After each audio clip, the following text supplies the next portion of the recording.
Hi, I'm Mary, and I'm happy to say I'm in my hometown of Ojai, California, and it's September, which for most of California is wine grape harvesting month. And I'm happy to be here with you. Cheers, Micah. Cheers. With Micah Gustafsson, and we are at Majestic Oak Winery, and we're sitting in front of this beautiful tree, which is an oak tree, and that's how the winery got its name. Can you tell us a little bit about that? Sure. I'm not positive how old the tree is. It was here when my family moved here in the mid-60s. I suspect it's close to 100 years old. And it's just such a beautiful shaped, tree right in the middle of the vineyard. We felt that the name reflected, the property and the tree, so we used it. As soon as I saw the tree, I knew that that's where you got the name Majestic Oak. It is majestic and it's gorgeous. So you grew up on this property. Your grandfather was the first to come to this? That's true. My mother and her family moved here from Oxnard, I want to say in the mid-60s, 64, 65. So my family's more or less been on this property for, 40-something years now? Wow. Yeah. And so your mom moved here, she said, when she was, since she was 14. Yeah, that's exactly right. And you were born here. I was born in Ojai, not far from here, and my parents built a house on the property here when I was 1.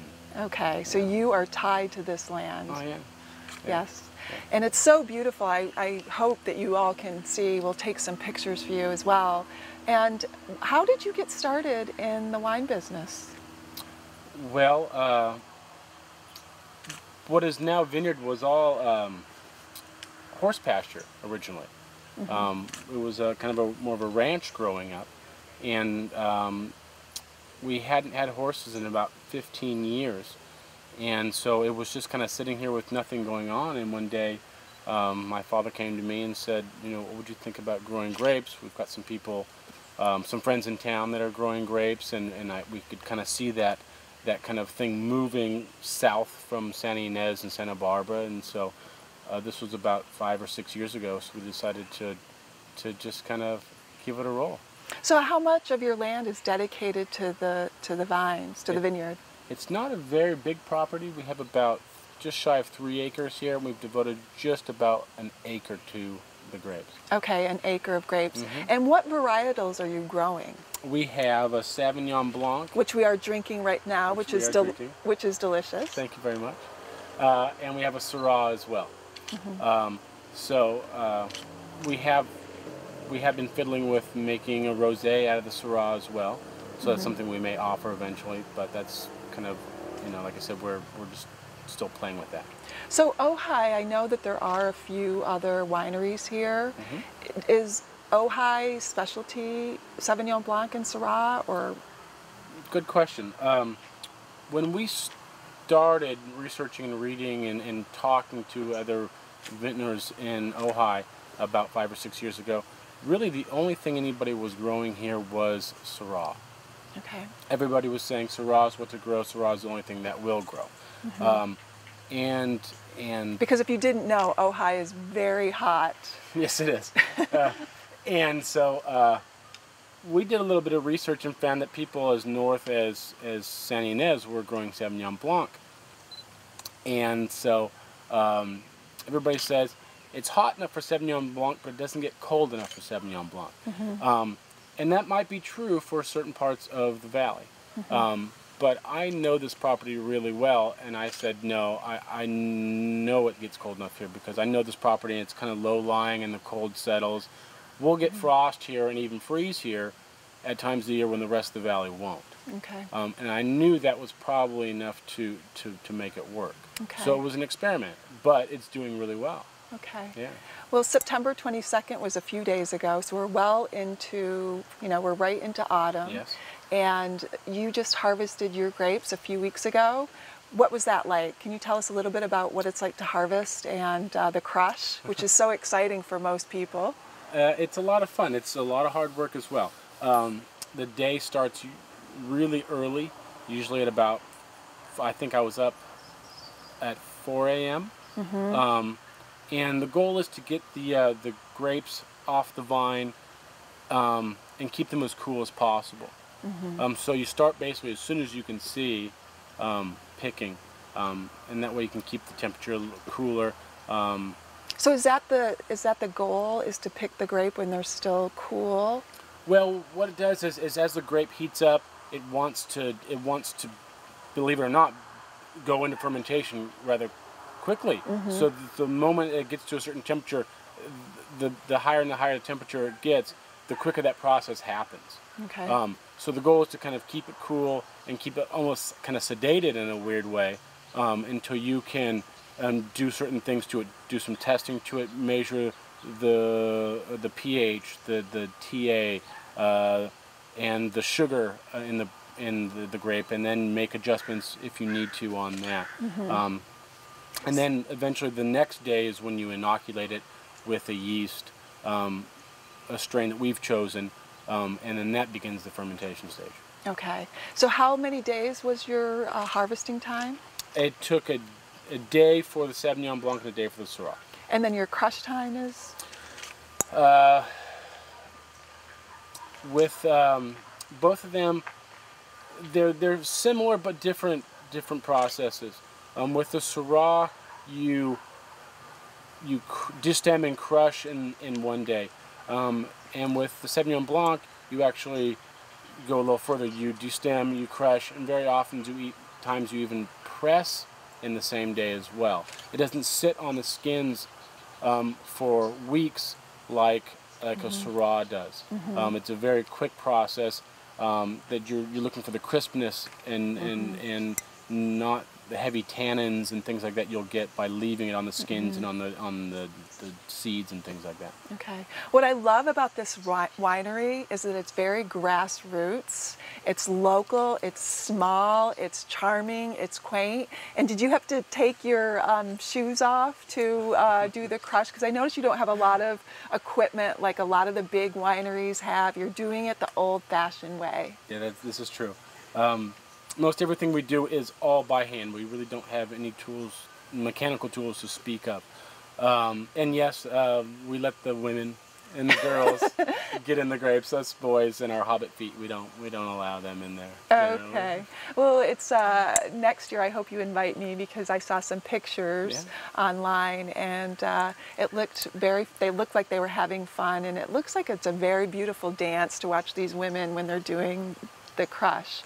So what can you tell me about this year as far as the weather goes in Ojai? Was it a good wine year? We didn't have a lot of rain over the winter. It was a semi-hot summer. What can you tell me about whether that was good or bad for your grapes this year? It's a good question too. This year was actually good. It yielded a good crop. And there's some things that can happen that can be detrimental to crops. And some of those things are like a late rain. Let's just say you've gone all year, and of course we water the grapes, and we get them to a point where they're getting close to being harvested. If you get downpours or drenching rains, what it will do is it will dilute that grape and take kind of all your hard work away in kind of a weird way. Take the flavor away. That's right. It takes the flavor and literally dilutes it with too much water. So thankfully, you didn't have that happen. Thankfully, we did not have something like that happen this year, which is good. As far as, we have this thing called, what we call the triangle. And what the triangle is when you decide to pick the grape, you're looking for 3 points of a triangle. And each of those points have some like area you'd like the numbers to be. One point of the triangle is the sugar content of the grape. The sugar is what transfers into alcohol. So you need that to be at a specific point. The other leg of that triangle is the pH. How bright, how acidic the wine is.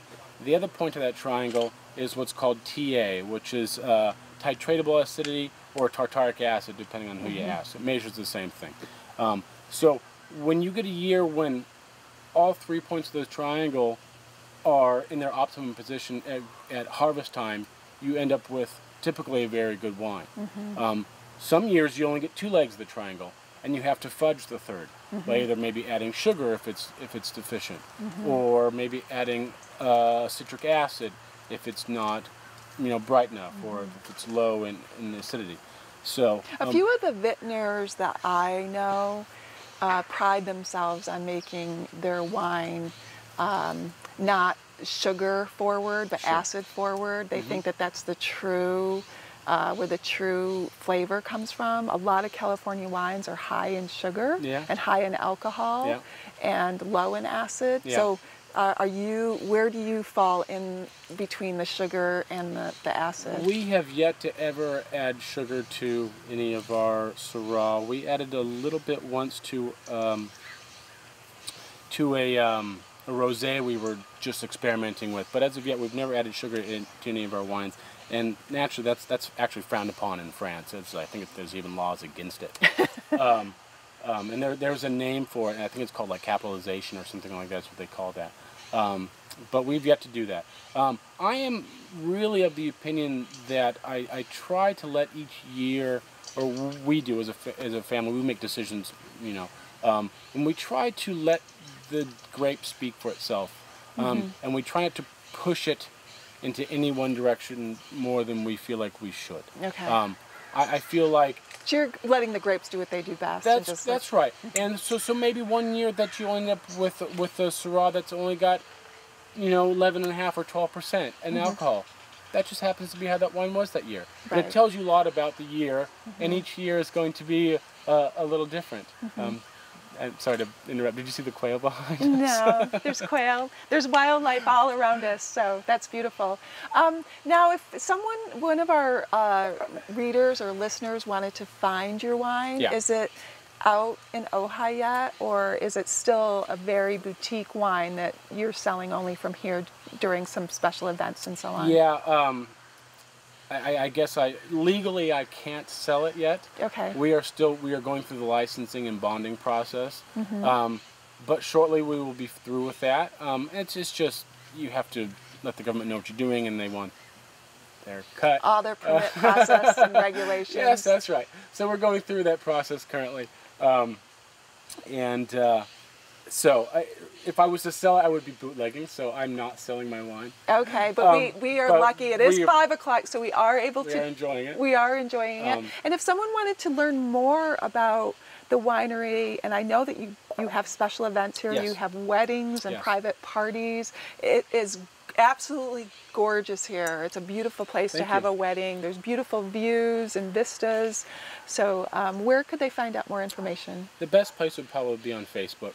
Okay. We have facebook.com/Majestic Oak Winery or Vineyard. So if they put in Majestic Oak Winery on Facebook, you'll be able to find it. Is there anything else that you'd like to tell us? No. Drink more wine, maybe? Cheers. Cheers. Yeah. Drink more wine. Thank you, Micah. It was a pleasure talking to you. And thank you to my readers and listeners, and we'll see you in October. Thanks. Cheers.